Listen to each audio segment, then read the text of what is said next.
Good morning students. आज हम लोग चैप्टर 4 रिप्रोडक्टिव हेल्थ का जो दूसरा पॉइंट है population growth and birth control उसके बारे में पढ़ेंगे। प्रीवियस वीडियो में हम लोग देखे थे कि जो रिप्रोडक्टिव हेल्थ है वो क्या है, उसमें क्या प्रॉब्लम थी और उस प्रॉब्लम के लिए क्या क्या स्ट्रेटजी बनाया गया है। ठीक है, आज देखते हैं कि पॉपुलेशन ग्रोथ कैसे हो रहा है और अभी का जो आंकड़ा कितना है। अगर हम पूरे वर्ल्ड में देखें तो पूरे वर्ल्ड में देखें तो 1900 में आंकड़ा तो जो था वह 2 बिलियन का था। कितना था? 2 बिलियन का। और 2000 में यह 6 बिलियन हो गया। मतलब कि 100 साल में यह जो आंकड़ा है वह 4 बिलियन आगे बढ़ गया। 2 बिलियन आने में लाखों साल लगे, लेकिन 2 बिलियन से 6 बिलियन होने में मात्र 100 ईयर का समय लगा। ठीक है, उसके बाद 2011 का आंकड़ा देखते हैं तो उसमें जो टोटल पॉपुलेशन होता है पूरे वर्ल्ड में वह 7.2 बिलियन हो जाता है। ठीक है, अगर हम इंडिया की बात करें तो देश के आजाद होने के बाद 1947 में जो आंकड़ा था वह कितना था? 350 मिलियन। कितना था? 350 मिलियन। लेकिन यह जो आजाद होने के बाद मैक्सिमम 50 सालों में यह जो आंकड़ा है वह 1 बिलियन हो गया। और फिर 2011 का आंकड़ा देखते हैं तो 1.2 बिलियन हो जाता है। तो अगर हम देखते हैं कि पूरे वर्ल्ड में प्रत्येक 6 व्यक्ति में एक इंडियन प्रेजेंट है। ठीक है, ग्रोथ रेट की बात करें तो ग्रोथ रेट कितना है? 2%। 2% या 2% से कम, मतलब कि 1.7%। ठीक है, यह जो डाटा फ्लक्चुएट होते रहता है, इसका मतलब है कि प्रत्येक 1000 पीपल में 20 पीपल प्रत्येक ईयर ऐड हो रहा है। ठीक है, अब हम जानते हैं कि देखते हैं कि जो पॉपुलेशन ग्रोथ हो रहा है वह क्यों हो रहा है, इसका क्या क्या रीजन है। तो पहला जो रीजन है, मेजर रीजन है, वह हेल्थ फैसिलिटी का हेल्थ जो फैसिलिटी है उसका इंक्रीज होना। इससे क्या होता है कि जो डेथ रेट है वह क्या होगा? डिक्रीज करेगा। ठीक है, वह डेथ रेट में जो सबसे पहला है वह मैटरनल मोर्टालिटी रेट और इन्फेंट मोर्टालिटी रेट। ज्यादातर कैसे आते थी कि जब बच्चे का जन्म होता था तो उस टाइम या तो मदर्स का डेथ हो जाता था या तो फिर बच्चे का डेथ हो जाता था। और इस डेथ को अगर यह रुक जाता है तो पॉपुलेशन क्या होता है कि ग्रोथ करने लगता है। ठीक है, दूसरा है number of reproducible age group. ठीक है, बच्चे पैदा करने वाले लोगों की जो संख्या जब ज्यादा होती है तो ही पॉपुलेशन इंक्रीज करता है। और भी बहुत सारे रीजन है, जैसे कि अर्ली चाइल्ड मैरिज। और लोगों की ये धारणाएं होती थी कि मेरे 2-4 बच्चे रहेंगे तो हमें वो जो है मेरे काम में हाथ बटाएंगे, और इस कारण से जो होता था कि पॉपुलेशन इंक्रीज करता था। ठीक है, पॉपुलेशन इंक्रीज हो गया, अब हम क्या करेंगे, इसको कंट्रोल कैसे करेंगे, तो उसके बारे में भी देखेंगे कि क्या क्या इसके लिए उपाय करना चाहिए। तो गवर्नमेंट ने एक एडवर्टाइजमेंट किया। वह एडवर्टाइजमेंट मीडिया के माध्यम से, पोस्टर के माध्यम से लोगों को यह समझाया गया, अवेयरनेस कराया गया और बताया गया कि छोटा परिवार सुखी परिवार। क्या? छोटा परिवार सुखी परिवार। और साथ में एक स्लोगन दिया गया, हम दो हमारे दो। ठीक है, मीन्स हम 2 हैं और हमारे 2 होना चाहिए। साथ ही जो एज था शादी का वह लड़कियों में 18 ईयर कर दिया गया और बॉयज में 21 ईयर कर दिया गया। ठीक है, ये तो हो गया एडवर्टाइजमेंट के बाद। तो गवर्नमेंट मतलब क्या की। अब हम देखते हैं कि हम अपने से क्या कर सकते हैं। उसके लिए बहुत सारे कॉन्ट्रासेप्टिव मेथड, गर्भ निरोधक मेथड है। ठीक है, कि वह प्रेग्नेंट नहीं होगी। वह क्या क्या कॉन्ट्रासेप्टिव मेथड है? वह है नेचुरल मेथड। क्या है? नेचुरल मेथड है। फिर बेरियर मेथड है, फिर इंट्रायूट्राइन डिवाइस मेथड है, फिर ओरल कॉन्ट्रासेप्टिव है, फिर इंजेक्टेबल एंड इम्प्लांट मेथड है और फिर सर्जिकल मेथड है। इन सब को हम एक करके डील करेंगे। सबसे पहले हम देखते हैं कि जो कॉन्ट्रासेप्टिव मेथड है उसका फ्यूचर क्या होना चाहिए। वह जो होता है वह इजीली अवेलेबल होना चाहिए। ठीक है, आसानी से उपलब्ध होना चाहिए, कॉस्ट इफेक्टिव होना चाहिए, मतलब कि सस्ता होना चाहिए। ऐसा नहीं कि कॉन्ट्रासेप्टिव मेथड का जो रेट है वो 5000 है तो कौन यूज करेगा कॉन्ट्रासेप्टिव मेथड। साथ में कोई साइड इफेक्ट नहीं होना चाहिए। ठीक है, और जो सेक्स डिजायर है उसको इंटरफेयर नहीं करना चाहिए। ऐसा नहीं कि मतलब कि सेक्स के दौरान चुभे या फिर जो स्मेल है वह नहीं आए, ठीक है। तो यह जो इस तरह से जो आने से जो सेक्स की जो डिजायर है, जो इच्छा है वह खत्म हो जाती है और फिर कॉन्ट्रासेप्टिव मेथड का कोई यूज नहीं करेगा। अब हम देखते हैं कि नेचुरल मेथड में क्या क्या है। नेचुरल मेथड में कोई केमिकल का यूज नहीं किया जाता है, ना ही कोई बैरियर का यूज किया जाता है, और साथ में कोई जड़ी बूटी का भी यूज नहीं किया जाता है।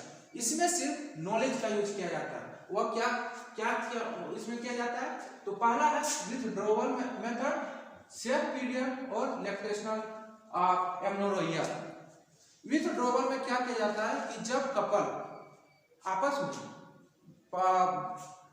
फिजिकल रिलेशनशिप बनाते हैं, तो जब इजैकुलेशन का समय आता है तो मेल पार्टनर सिंपली सिर्फ पेनिस को वेजिना से बाहर निकाल देते हैं और वह बाहर इजेक्ट करते हैं, तो फर्टिलाइजेशन होने के चांसेस खत्म हो जाते हैं और प्रेग्नेंट नहीं होती। सपोज कि यार देखिए जो diagram of female reproductive system का, अगर पेनिस को सेक्सुअल फिजिकल रिलेशनशिप में अगर यदि इजैकुलेशन का टाइम आया और यह पेनिस को बाहर निकाल दिया जाए और बाहर में इजैकुलेशन किया जाए, तो जो स्पर्म है वह बाहर रिलीज होगा और बाहर रिलीज होने से जो फर्टिलाइजेशन के जो चांसेस होते हैं वो खत्म हो जाते हैं, इससे प्रेग्नेंट नहीं होगी।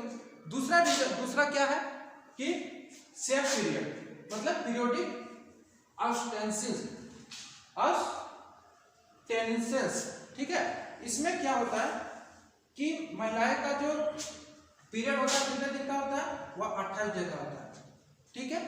28 डे में नॉर्मली 28 डे होता है, या इंक्रीज भी करता है और डिक्रीज भी करता है। तो जो 14 डे होता है वह ओवुलेशन पीरियड होता है, मतलब कि ईग जो होता है वह ओवरी से रिलीज होकर फॉलोपियन ट्यूब में जाता है। 14 डे ऐसा नहीं है कि जो 14 डे भी होगा, 14 डे से थोड़ा आगे पीछे होता है। तो मान लेते हैं कि 15 डे 16 डे, ठीक है, और दो इधर आगे मान लेते हैं तो 13 डे और 12 डे। कुछ और सेफ के लिए और एक डे और ले लेते हैं कि इधर भी ओवुलेशन हो सकता है, ओवुलेशन, ठीक है। मोटा मोटी हम लोग मान लेते हैं कि 10 डे से 17 डे। एनसीईआरटी में दिया हुआ है कि जो 10 डे से लेकर 17 डे जो होता है फीमेल का मेंस्ट्रुअल साइकिल में, इस एज को बोलते हैं फर्टाइल एज। इस एज में जो होता है फर्टिलाइजेशन होने की चांसेस बहुत ज्यादा होती है, ठीक है। तो आप बोलेंगे सर फिजिकल रिलेशनशिप कब बनेगा? तो देखिए 28 डे होता है जिसमें से 1 से लेकर 5 डे तक ब्लीडिंग फेज होता है। क्या होता है? ब्लीडिंग फेज होता है। फिर 5 से लेके 10 तक जो होता है वह सेफ होता है। यहाँ आप फिजिकल रिलेशनशिप बना सकते हैं, कोई दिक्कत नहीं है। उसके बाद 10 से लेकर 10 डे से लेकर 70 डे तक फर्टाइल पीरियड है। इस पीरियड में फिजिकल रिलेशनशिप नहीं बनाना चाहिए, क्योंकि इसमें जो फीमेल का ईग है वह हाईली एक्टिव होता है, फर्टिलाइजेशन के लिए पूरी तरह से रेडी होता है। उसके बाद 70 डे के बाद फिर 80 डे से लेकर 28 डे तक सेफ होता है, ठीक है। फिर आप 10 डे इधर फिजिकल रिलेशनशिप बना सकते हैं। उसके बाद का फेज जो होता है फिर ब्लीडिंग फेज आ जाता है। तो हम लोग देखेंगे सेफ पीरियड में जो रिलेशन बनाना हुआ 5 से लेकर 10 तक और 80 डे से लेकर 28 डे तक बनाएंगे, तो इसमें जो प्रेग्नेंट होने की चांसेस जो होती है वह नहीं होती है, ठीक है। तीसरा है लैक्टेशनल एमनोरिया। इसमें क्या होता है कि जब माँ बच्चे को दूध पिला रही होती है तो उसमें माँ के शरीर में प्रोलैक्टिन हार्मोन ज्यादा होता है। प्रोलैक्टिन हार्मोन ज्यादा होने से एफएसएच और एलएच का जो हार्मोन होता है उसको सप्रेस कर देता है, ठीक है, उसका असर नहीं होता।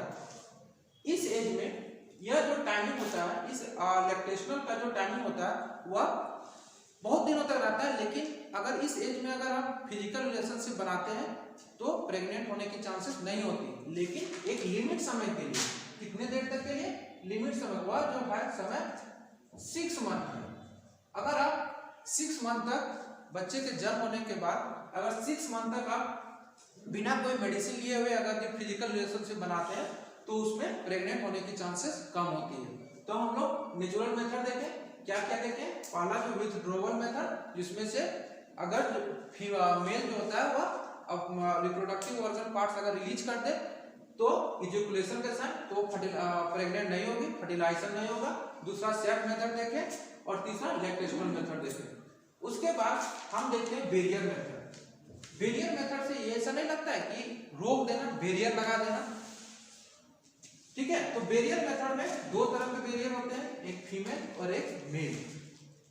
मेल का जो बेरियर मेथड होता है वह क्या है, कॉन्डम, सबसे ज्यादा प्रचलित है, सब लोग जानते हैं कि कॉन्डम जो यूज करने से प्रेग्नेंट नहीं होता है। अगर आप कोई ब्रांड कॉन्डम का बात करें तो क्या है, निरोध, क्या है, निरोध। इसमें क्या होता है, ये मान लेते हैं कि फीमेल का यूट्रस है, ये सर्विक्स है, ठीक है।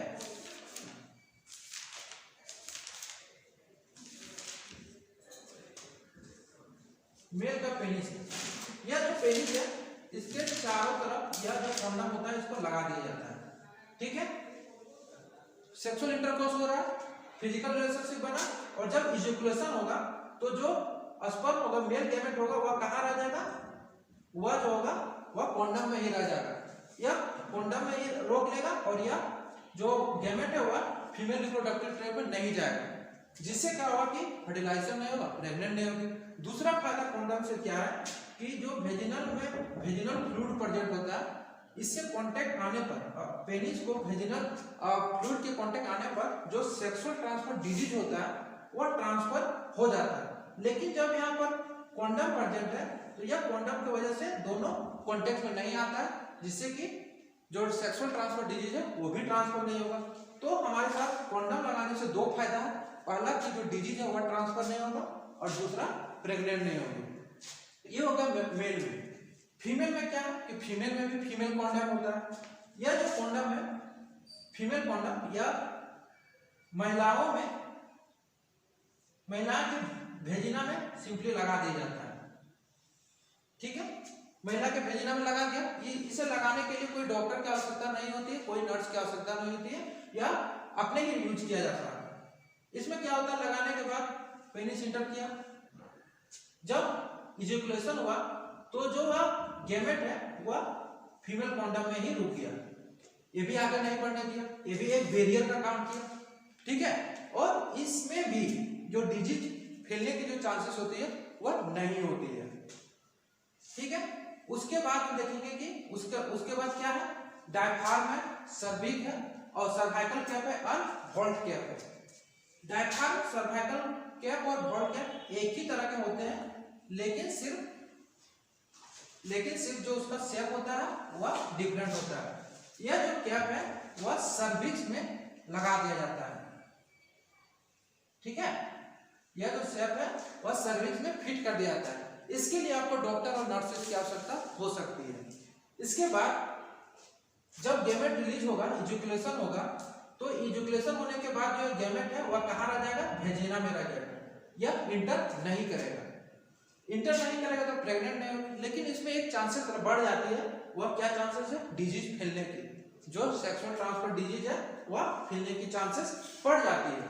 तो हम लोग देखें कि जो ये तीनों है, तीनों एक ही तरह का होता है, लेकिन सिर्फ शेप वेरी करता है, ठीक है। आज की वीडियो में हम लोग क्या देखें कि नेचुरल मेथड देखें और दूसरा बैरियर मेथड देखें। नेक्स्ट वीडियो में हम लोग देखेंगे intrauterine device, oral contraceptive, injectable and implantation method, और दूसरा surgical method. Thank you students.